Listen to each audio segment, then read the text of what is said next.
muito importante dentro de um contexto profético e ao mesmo tempo histórico, ou seja, passado, presente e futuro. Diante dessa leitura, nós vimos 4 animais, 4. O primeiro era um leão, o segundo um urso, o terceiro um leopardo e o quarto animal não tinha nome. Era tão feio, mas tão feio, mas tão feio que era terrível e espantoso. O que quer dizer esses 4 animais? O que representam eles? A própria Bíblia explica. Veja só, Daniel 7, verso 17, diz assim: esses grandes animais que são 4 reis que se levantarão da terra. Você lembra dos programas anteriores, quando estudamos sobre a tabelinha de conversão profética e vimos que animal em profecia significa rei ou reino? Pois é, aqui mais uma vez fica claro isso. Esses 4 animais são 4 reis, ou seja, 4 reinos. O verso 17 e o verso 23 falam isso. Quando nós vamos analisar a história e a Bíblia, descobrimos que o nosso mundo já foi dominado por 4 nações, por 4 impérios, numa sequência. E esses 4 impérios que dominaram o mundo, cuja história registra, estão aqui em Daniel 7. O leão representa o primeiro império a dominar, o urso o segundo, o leopardo o terceiro e o animal terrível e espantoso, o 4º reino a dominar o mundo. Lembrando que o leão, ele representa exatamente o Império Babilônico. O urso, o Império Medo-Persa. O leopardo representa a Grécia e o terrível espantoso representa Roma. Você sabe, esses reinos todos dominaram do ano 606 aproximadamente antes de Cristo e vem de lá para cá numa contagem regressiva, numa contagem em que antes de Cristo era assim, do maior para o menor, diminuindo, portanto. Assim, o Império Babilônico dominou e passou. Depois o Império Medo-Persa dominou e passou. Em seguida veio a Grécia, dominou e também passou. E por último foi Roma. Roma foi o 4º império e o que mais dominou durante mais tempo e também passou o seu domínio. 4 animais, 4 impérios, 4 reinos. Assim diz Daniel 7. Uma coisa chama a nossa atenção. O leão tinha asas de águia.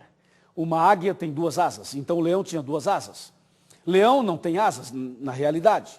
Mas quando o profeta Daniel menciona um leão com asas, ele quer dizer que este império dominaria o mundo rapidamente, porque asas representam rapidez de conquista. Então o leão, 2 asas, rapidez. Babilônia dominaria o mundo rapidamente. Em seguida você tem o urso, que representa o Império Medo-Persa, e o urso tinha 3 costelas na boca. Isso quer dizer que o Império Medo-Persa dominaria o mundo de tal maneira e devoraria 3 povos, 3 impérios, ou não 3 impérios, mas 3 povos que eram resistentes, e na guerra eles devoraram, destruíram 3 povos. Por isso 3 costelas entre os dentes. Em seguida nós temos o leopardo com 4 cabeças e 4 asas. O leopardo representa a Grécia de Alexandre o Grande. E essas 4 asas do leopardo representam rapidez de conquista. Isto é, a Grécia dominaria o mundo em menos tempo que o Império Babilônico. Porque lá o leão tinha 2 asas e aqui o leopardo tem 4. Isso quer dizer o seguinte, que em menos tempo a Grécia conquistaria o mundo como de fato conquistou, através de Alexandre o Grande. Mas o leopardo também aparece com 4 cabeças, e essas 4 cabeças representam liderança. Porque, na verdade, cabeça é que domina o corpo, é que manda o comando todo para o corpo. E assim, quando o leopardo tem 4 cabeças, quer dizer que Alexandre o Grande tinha 4 homens de sua inteira confiança. Eram os seus líderes, eram os seus generais, eram 4 pessoas cabeças, eram os cabeças da Grécia. São eles, Cassandro, Lisímaco, Seleuco e Ptolomeu. Assim nós temos o leão, Babilônia, através de Nabucodonosor. O urso, o Império Medo-Persa, através de Ciro e Dario. O leopardo representa a Grécia, através de Alexandre o Grande. E o animal terrível e espantoso, que tinha 10 chifres, unhas de ferro e dentes. Ou melhor, dentes de ferro ao contrário, e unhas de bronze. Esse animal estranho, terrível, como aparece em Daniel 7, ele representa o Império Romano. E o Império Romano, você sabe, tem uma história incrível registrada sobre esse império terrível e espantoso. Nós precisamos falar um pouquinho sobre ele. Mas o Império Romano é o império dos Césares. E os Césares, eles de fato fizeram um domínio interessante, muito interessante. Vale a pena falar um pouquinho sobre o quarto animal. Mas tem uma pergunta. Quando o profeta Daniel teve essa visão muito complicada, muito estranha, qual foi a impressão dele? O que realmente ele quis saber? O que Daniel entendeu e o que não entendeu? Observe o que diz Daniel capítulo 7, verso 19. Verso 19. Então, observe, então tive desejo de conhecer a verdade a respeito do quarto animal, que era diferente de todos os outros, muito terrível, cujos dentes eram de ferro, cujas unhas eram de bronze, que devorava, fazia em pedaços, pisava aos pés o que sobejava. Você percebeu que Daniel se interessou mais pelo quarto animal? Todos os animais eram interessantes, mas o quarto animal chamou mais a atenção do profeta. Ele diz, eu quero saber a verdade sobre o quarto animal. Eu pergunto a você, você quer saber também a verdade sobre o quarto animal? Por que será que Daniel queria saber a verdade sobre o quarto animal?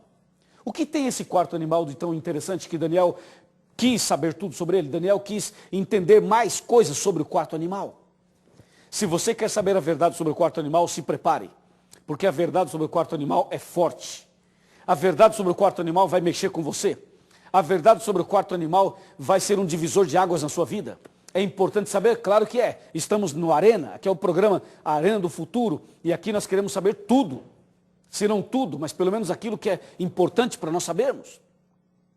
Então, qual é a verdade sobre o quarto animal? Por que Daniel quis saber tudo sobre este animal? Vale a pena você ficar atento, porque nesse primeiro bloco, no segundo bloco e também no terceiro bloco, nós vamos a fundo neste assunto. Lembrando que, quando Daniel diz no verso 19, eu quero saber a verdade sobre o quarto animal, aí Deus começa a revelar a ele toda a verdade sobre este animal. Lembre-se que o quarto animal representa o Império Romano.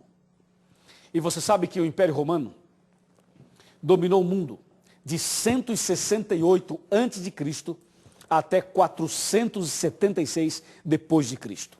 Quando Cristo Jesus veio a esse mundo, era Roma que estava no poder. Quando Jesus nasceu da Virgem Maria, era o Império Romano que estava no poder. Quando Jesus foi crucificado, era Roma que estava no poder.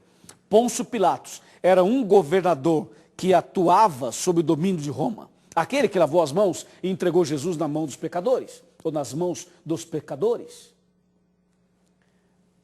Presta bem atenção nessas palavras finais. Nós vamos para o intervalo já já.